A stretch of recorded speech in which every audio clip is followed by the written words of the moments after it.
What's going on, everyone? It's Nick, and hey, I didn't do a live for this game, but I'm here with the post-game recap. And before we go any further, please remember to like the video. Only takes 1 second. Really helps out with the YouTube algorithm. If you can please subscribe if you're new, that'd be much appreciated. I just reached 400 subscribers, trying to reach 500 by the end of the month. And also, I don't just cover basketball, I do baseball and football in here as well. Although, because the playoffs, I've mostly been doing basketball on here. In fact, almost all basketball during these playoffs. But don't worry, baseball and football content will be back on here real soon. Stay tuned. And also, please hit that notification bell so you don't miss any of my future uploads or any of my future live streams. So, yeah, the Bucks choked. They had one job and they couldn't do it. They choked. They were up 29-15 at the end of the first quarter, 59-43 at halftime, and they lost this game.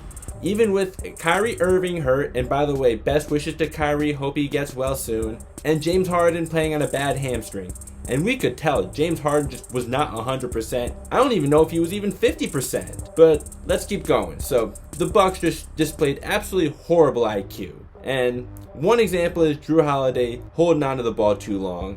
And this is just a modern NBA thing of guys holding onto the ball too long. Like, come on, that's something that just stagnates the offense when you do that. Also, Giannis guarded by James Harden in the post, with James Harden playing on a bad hamstring. And I know, James Harden is one of the better post defenders among guards, but when he's playing with a hurt hamstring, come on. Instead of taking a fadeaway jump shot, which we know you're not good at, it's exactly what the Nets want you to do, spin move to the basket and dunk.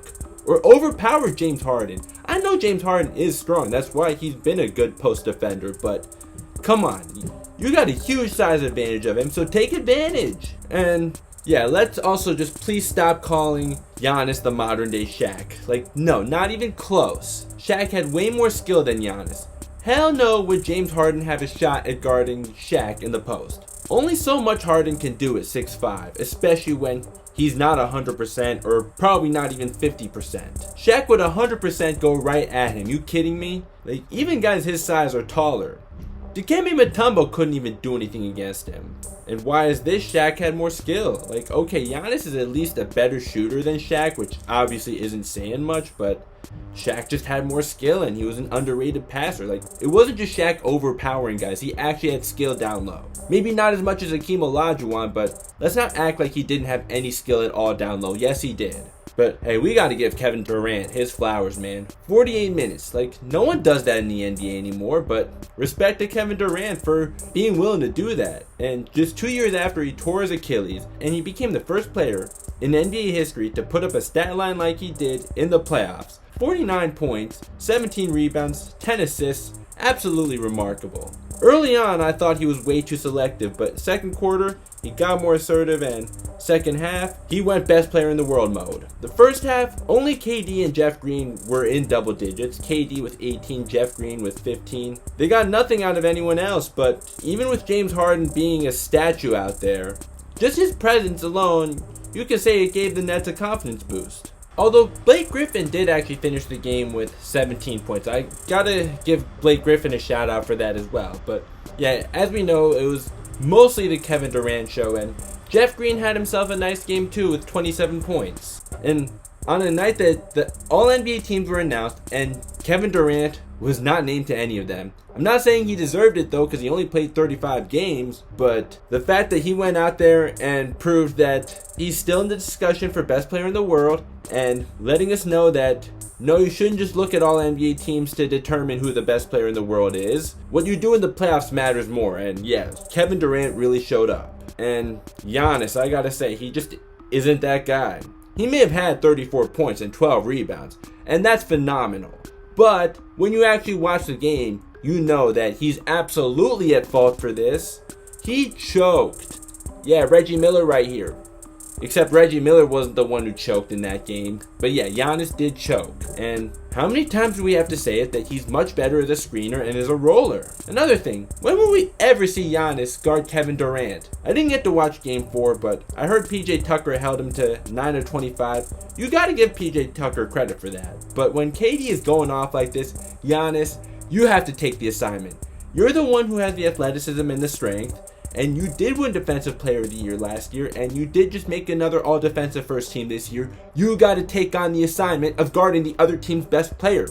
And this right here, yeah, nice to see some footage from me again, right? Like, this is good defense by Middleton, but just better offense by KD. But yeah, Giannis, you got to take on the assignment. I better see it in Game 6. I can't promise that it's going to happen. In fact, I probably shouldn't expect it, but Giannis, please, guard KD for once, all right? And yeah, Jrue Holiday, even if Giannis is screaming at you to give him the ball, when he's at the top of the key, no, you got to take on that assignment because that's where the Nets want him to have the ball at the top of the key. Jrue Holiday, you and Chris Middleton have to be the creators on offense. Or how about the fact that Giannis fumbled the ball down low with the game on the line when he should have had an easy dunk?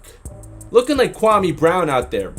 Oh, whoops. Don't let Kwame Brown see this, please, before he roasts me. I'm going to leave this in here anyways, though, but just please don't let him see this. But hey, he did play in the NBA for 12 seasons. I never even played one game in the NBA, so alright, fair enough to him. But moving on from that, okay. Mike Budenholzer, I can't imagine you not seeing it if we as fans all see it, that Brook Lopez is constantly getting cooked on mid-range shots or whenever he has to extend out to the perimeter. Like, come on. Make an adjustment. Do something. It's been something we've been saying for years. Giannis needs to play center. In this game, okay, Brook Lopez scored 15 points, but the last 2 games, he didn't make up for it on offense for how much he's getting cooked on defense. Like, yes, he can get those blocks or contest shots when guys attack the rim, but when guys get in their mid-range shot, which we've seen Kevin Durant be so deadly with throughout his career, it's a recipe for disaster for the Bucks. But even in this game, talking about Brook Lopez's offense, yeah, he had 15 points, but only 4 in the fourth quarter. I swear, even if the Bucks do win these next 2 games, I'm still very much on the fire Mike Budenholzer train. Like, okay, he has been an upgrade from Jason Kidd. I will give him that. But when you guys constantly continue to struggle in the playoffs, change must be made, especially when your team constantly displays such low IQ in the playoffs. And we were seeing the Bucks go ISO way too much in this game. But kudos to Kevin Durant for playing like the best player in the world. Now let's see you do it to close out the series. So I think I will do a live again, but this time I'll go with the East Coast game. I should have done that last time. Sixers and Hawks game 5. Joel Embiid and Ben Simmons need to come to play this time. Boy, did they choke badly in game 4. But credit to the Hawks for really turning their season around when they hired Nate McMillan. But it's a series the Sixers are still supposed to win. So, alright. That's it for now. Yeah, I'm actually under 10 minutes. Didn't think I'd be able to do that, but finally, a video under 10 minutes. If you can please like the video if you haven't yet, and if you can please subscribe if you haven't yet. I mean, hey, you must have enjoyed listening to me if you're still here, right? So, yeah, why not hit that subscribe button? And also, please hit that notification bell so you don't miss any of my future uploads or live streams. I'll see you next time. Peace.